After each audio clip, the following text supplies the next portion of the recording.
Sekilas balik di hari tragedi terjadi, saat itu Sun Jae tak turun di halte tujuannya karena ia menemani Im-sol yang tengah tertidur.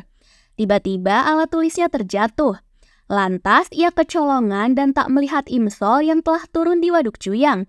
Sementara itu, Im-sol lega karena ia menemukan taksi untuk pulang. Namun, ia tak menaiki taksi tersebut akibat Im-sol curiga saat melihat pisau dan tali di mobil tersebut. Supir taksi itu lalu menculik dan membawanya ke suatu tempat. Saat Im-sol berhasil kabur, pria itu berusaha mengejarnya dengan mobil. Di balik itu, Sun Jae telah sampai di Waduk Juyang dan ia menyadari jika Im-sol sedang dalam situasi bahaya. Saat menghampirinya, Sun Jae melihat Im-sol telah tertabrak dan tercebur ke sungai. Dengan khawatir, Sun Jae segera menyelamatkan Im-sol yang tenggelam. Setelah berhasil naik ke permukaan, tiba-tiba pria itu menyerang Sun Jae. Polisi terlihat telah tiba di TKP. Sun Jae berhasil melawannya dan pria itu akhirnya ditangkap.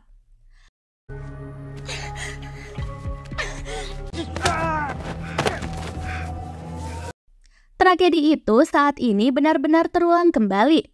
Sun Jae mengingat jika Im-sol pernah membahas tentang tragedi kecelakaan mobil. Namun setelah mendapatkan informasi dari Im-geum, ia tahu betul jika Im-sol tak pernah mengalaminya. Setelah mendapatkan beberapa petunjuk, ia dengan tergesa menuju ke Waduk Juyang. Sementara itu, dengan ingatannya, Im-sol yakin jika ia akan lolos dari kecelakaan ini. Ketika Im-sol kabur dan pria itu mengejarnya, tiba-tiba mobil pria itu terhenti karena ada mobil lain dari arah kanan. Hal ini secara tak langsung membuatnya bisa lolos dari kecelakaan.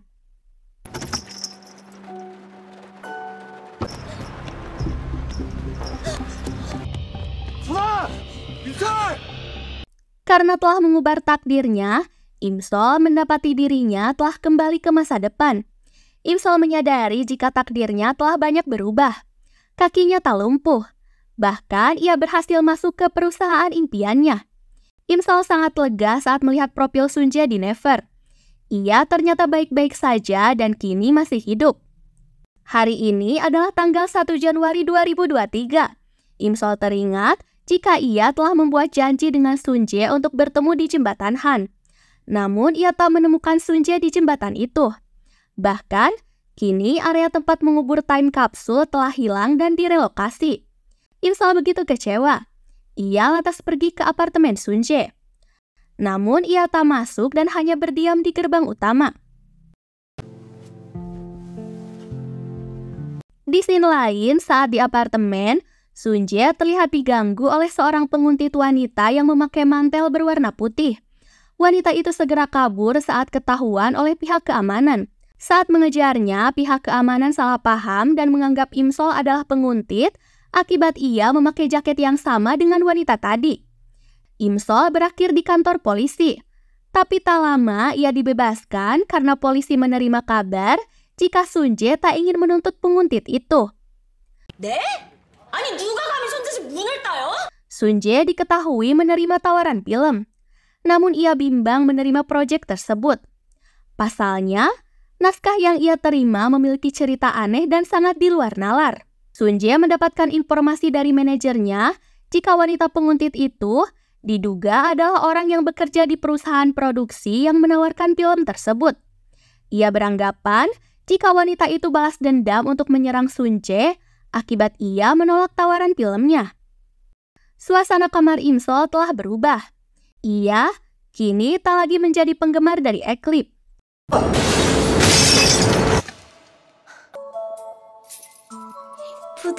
Keesokannya, Im-sol terheran dengan neneknya karena mengetahui kakinya yang pernah lumpuh. Bahkan, ia menyadari jika Im-sol kini bisa berjalan dengan normal.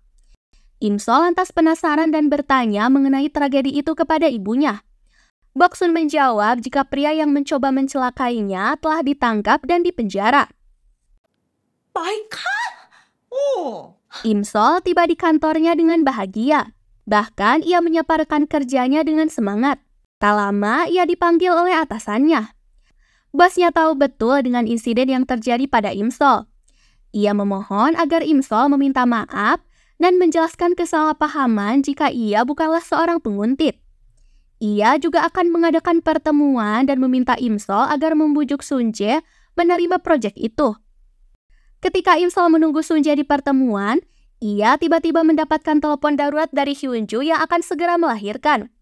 Imsol lantas dengan tergesa ke rumah sakit. Tanpa sengaja, ia menabrak seorang pria yang tak lain adalah Sunje. Namun, ia tak menyadari siapa orang itu dan memberikan kartu namanya ke manajer Sunje. Ia berjanji akan segera menghubunginya dan membayar kompensasi. Ketika di rumah sakit, Imsol terkejut karena ternyata suami Hyunju adalah kakaknya. Bahkan mereka akan segera dikaruniai anak kedua. 아구 잘 자네. Imsol merasa kesal lantaran ia dituntut ganti rugi sebesar $7.180 untuk membayar pakaian pria yang tak sengaja ia senggol. Ia menduga jika pria tersebut sedang berusaha merampas dan menipunya. 누굴 사기꾼 취급이야? 뭐예요, 형? 뭐? Imsol begitu merindukan Sunje. Satu hal yang paling ia syukuri ialah Sunje masih hidup meskipun ia hanya bisa melihatnya dari kejauhan. Hari ini, band Eclipse akan melakukan konser yang sempat tertunda akhir tahun lalu. Imsol datang ke area konser tersebut lantaran merasa khawatir jika tragedi itu akan terjadi hari ini. Imsol menghubungi manajer Sunje dan memohon agar ia dipertemukan dengannya. Karena tak diizinkan masuk, Imsol menitipkan sebuah buket bunga dan kartu namanya, dengan harapan Sunje bisa mengingatnya. Konser Eclipse terlihat sedang digelar. Imsol dengan setia masih menunggunya. Namun, ia pulang dengan kecewa karena Sunje tak kunjung menemuinya. 뺐어요. 고맙습니다. 형 친구라고 제발 만나게 해달라고 난리예요. Imsol lalu pergi ke jembatan Han. Ia mengingat sebelum Sunje mengalami tragedi itu, Imsol adalah orang terakhir yang ditemuinya. Benar saja, Sunje memang ke jembatan Han setelah ia mengetahui Imsol dari bunga dan kartu nama yang ia kirimkan. Imsol tak ingin membiarkan Sunje pergi. Ia memohon supaya Sunje berada di sisinya sepanjang malam. 잠깐만. 안 돼, 가지 마. Bulan Juni tahun 2022, ketika taman akan segera direnovasi, Sunje sebenarnya datang ke area itu untuk menemukan dan menggali sebuah time capsule.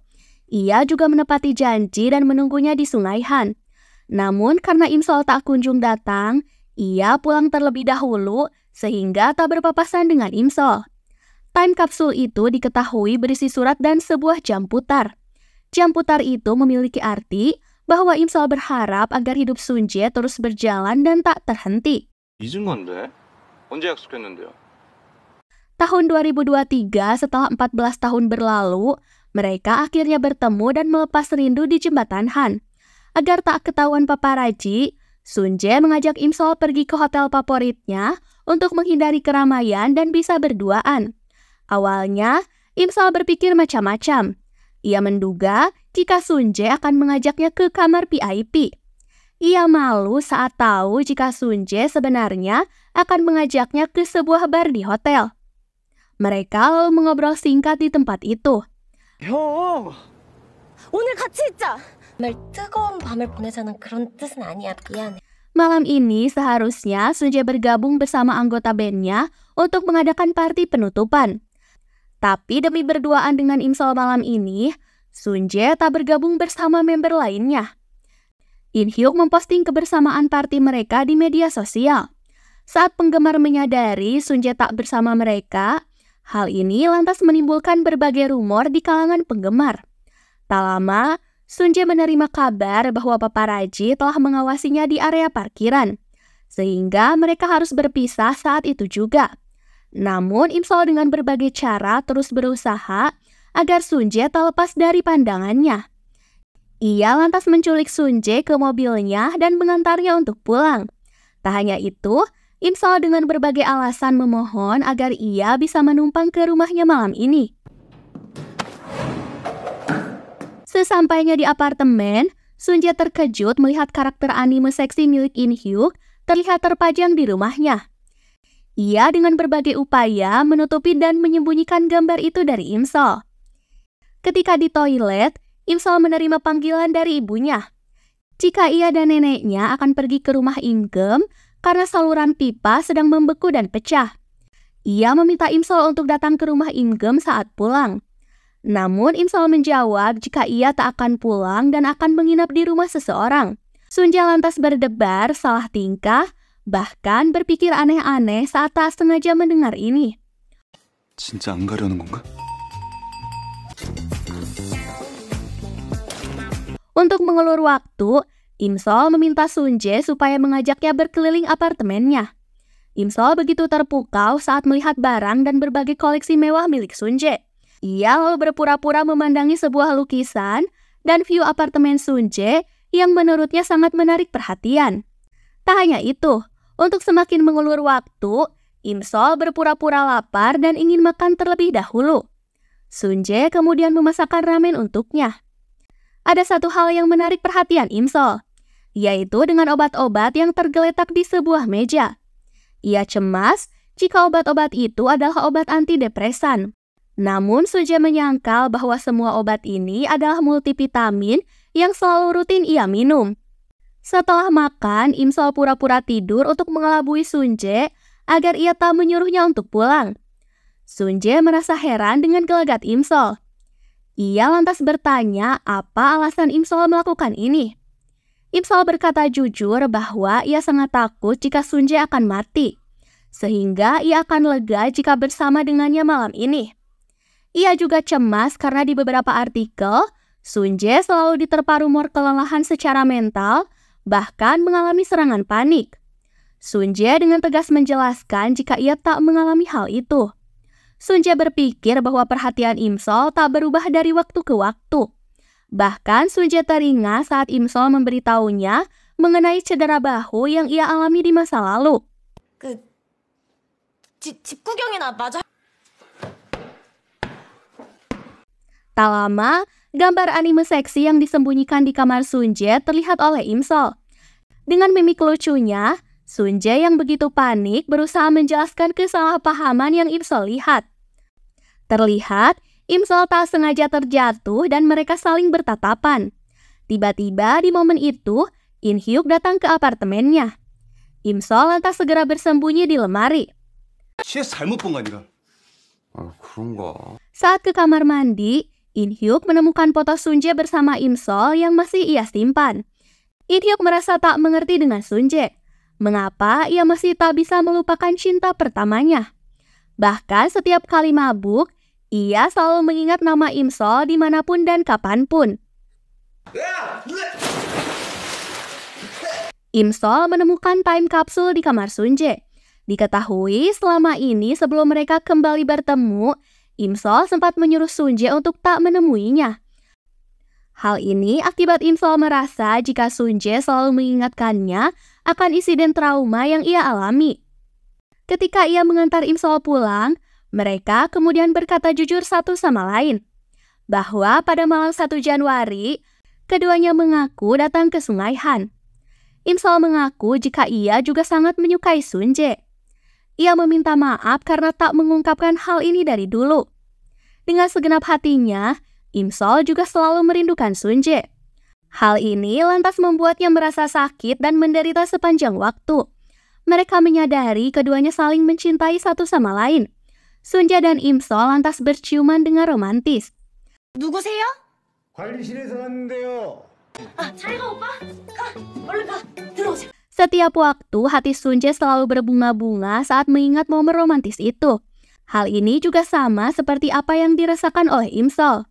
Singkat cerita, Imsol menemui Hyunju ke rumah sakit. Ia menerima kabar bahwa kakaknya telah menghabiskan tabungan pernikahannya akibat Imgem tertipu investasi bodong. Menyadari Hyunju mengalami situasi sulit, Imsol lalu bertanya apakah ia merasa menyesal telah menikahi kakaknya. Hyunju menjawab tidak. Ia mengaku bahagia dengan situasinya saat ini. Meskipun tidak menikahi Imgem, ia ragu apakah takdirnya memang bisa berubah. Hari ini, Sunjae sebenarnya sedang sibuk. Namun ia ingin menyempatkan waktu untuk bertemu dengan Imsol malam ini. 아니다. 밤에 볼까? 언제 끝나? Sementara itu, Sunjae terlihat diikuti kembali oleh Sasaeng. Tak lama, saat di dalam rumah, ia juga mendapatkan bel dari orang misterius. Di balik itu, saat Imsol di parkiran apartemen Sunjae, ia mengetahui Sunjae sedang diikuti oleh Sasaeng. Ia lantas menangkapnya dan membawa wanita itu ke restoran untuk diberi pengertian. Saat di restoran itu, Imsol begitu terkejut karena melihat berita jika Sunjae dilarikan ke rumah sakit akibat ia diserang oleh pria bernama Kim Yong-so.